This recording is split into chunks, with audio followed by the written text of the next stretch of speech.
Hello class. Today we'll be talking about the environment of the three great ancient empires of the Americas and how it related to what their society did.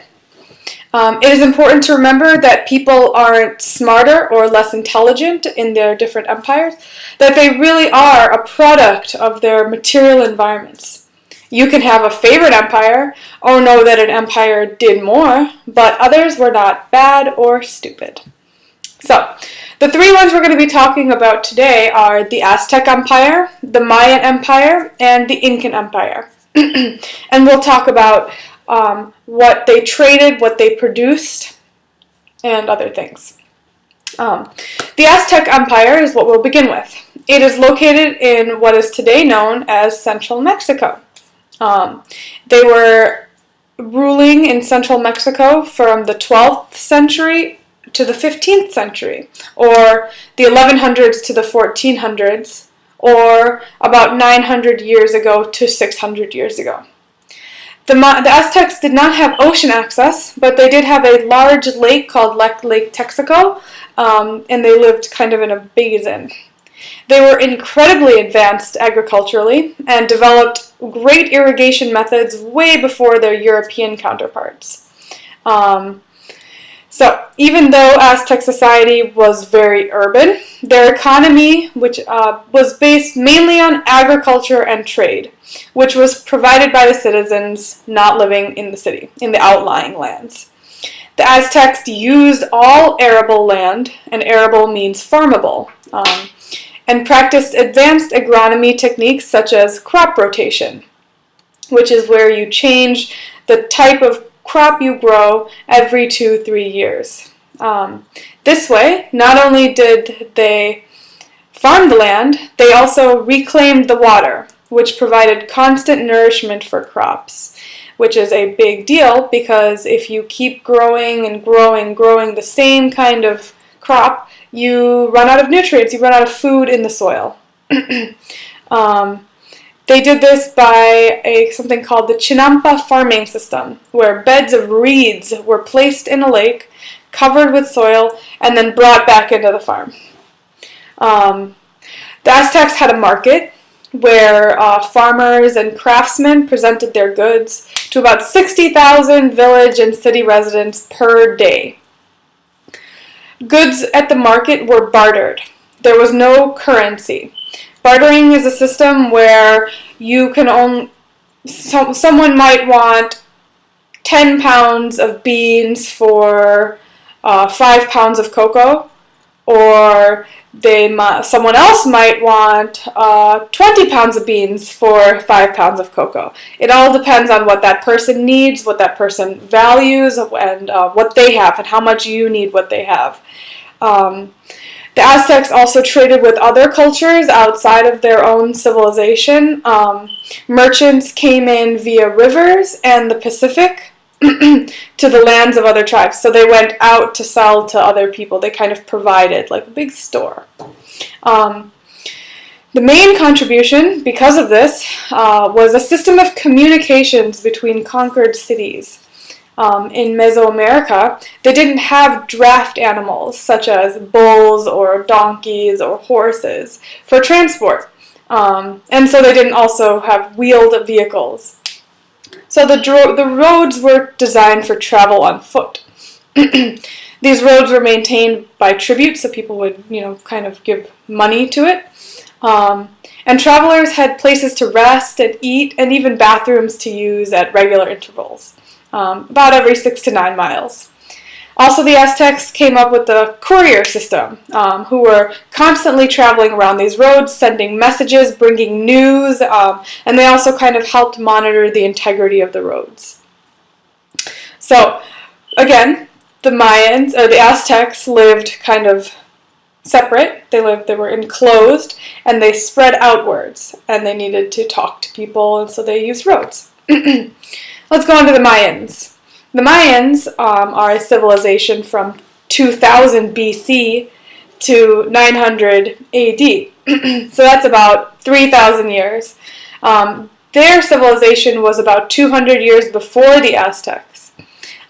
We can see that they ruled over a critical passage of what we now know as Central America to South America. This is a main trade route, and they ruled over it.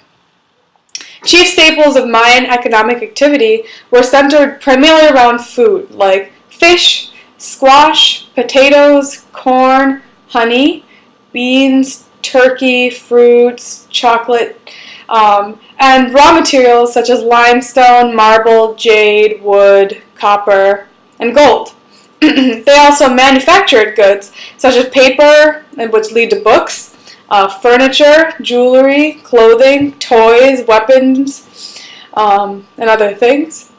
The Mayans also had an important service sector which arose out of these goods, where they had a strong mathematical sector, they had farming consultants, they had architects, astronomers, scribes, and artists. Specialized craftsmen played a large part in the economy, creating luxury goods and developing devices to overcome specific problems that their society faced. So they had a large division of labor. Where in the Aztec society, most people were farming. In the Mayan society, what you were kind of good at and what you could provide and what you could think of is what you did in society.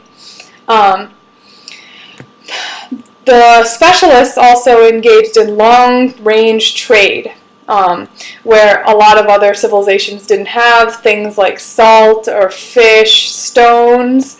The Aztecs did not have salt. So the Mayans sort of brought it together and sold it to the rest of them. Because of this, they used several mediums of exchange. They didn't have money, but they used cocoa beans, where the Aztecs kind of just, oh, well, do I need this? Maybe I don't need this. It's not worth that much to me. The Mayans had a very specific set of this cocoa beans are worth this much. And they were used for everyday exchange in the earlier times, and then it gave way to standardized stone beads. So they had a really standard system of exchange. Because of this, and because they had a lot of outsiders coming in and they had to keep track of it, the Mayans were the ones that developed mathematics advanced in this kind of era. And this is a very special thing about the Mayans. They also drew up calendars with their astronomers and had a especially important placement on Venus. So that is the Mayans. Now, we go into the Incan Empire, is centered around what we see as Peru today in South America. So they're on that side west border of South America. The Incans ruled about 1438 BC to the 1500s AD. This is about the same kind of time that the Aztec Empire was around, but they were very separate. The Aztecs and the Mayans were right about next to each other. And all the way down is the Incan Empire. The Incans had a lot of mountain ranges. They were behind the mountain range. And so their farms were built onto the mountainside. And they developed a system of understanding what crops developed at the best height at the different parts of the mountain. So different farms at different heights had different crops. They also farmed trees to keep the topsoil in good condition. Many civilizations did not farm trees, they just kind of existed. But the Incans, they actually farmed their trees. They had ingenious architects, probably learning from the shape of the mountain and the mathematics of the mountain. And they designed and raised enormous pyramids, which helped with irrigation, because how you got to get water up the mountain, right? With sophisticated waterworks. And they created enormous temples and mountain retreats that we know and kind of are familiar with, called Machu Picchu. Designers use a system of knotted ropes to do the math required to build on slopes. This is different from the calculators that we have today. It's a little bit more difficult. But those slopes, you'll be learning in algebra coming up soon, that you have to analyze them. What's the set? How do we get up there? The Inca cultivated around 70 crop species. Main crops were potatoes, sweet potatoes, maize, chili, cotton, tomatoes, peanuts, quinoa, among others.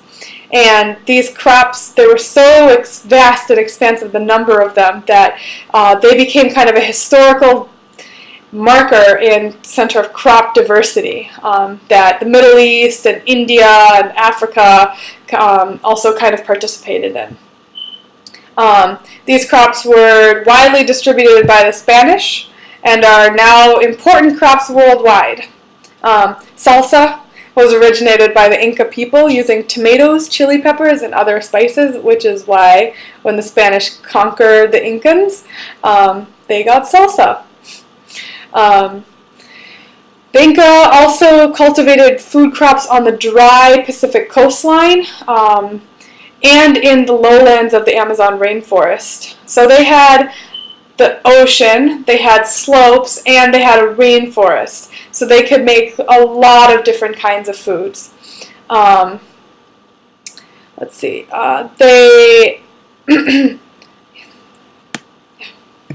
So that is the difference. Oh, the Incan society.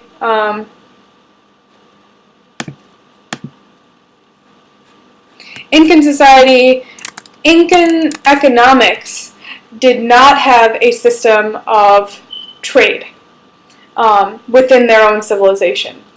So all the people put in their work, and they did different kinds of things, and at the end of the day, other people would enjoy what they had made, and they could enjoy what other people had made without any kind of connection. So they didn't have money like that. They didn't have a bartering system like that.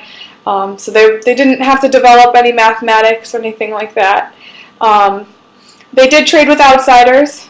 As you can tell, we largely have a lot of Incan influence over our food. But so that is a very different style of economy. And those, so we can see between the Aztecs, the Mayans, and the Incans, how they were influenced, how their culture was influenced, how their economy was influenced by their geographical location, by what was in that geographical location,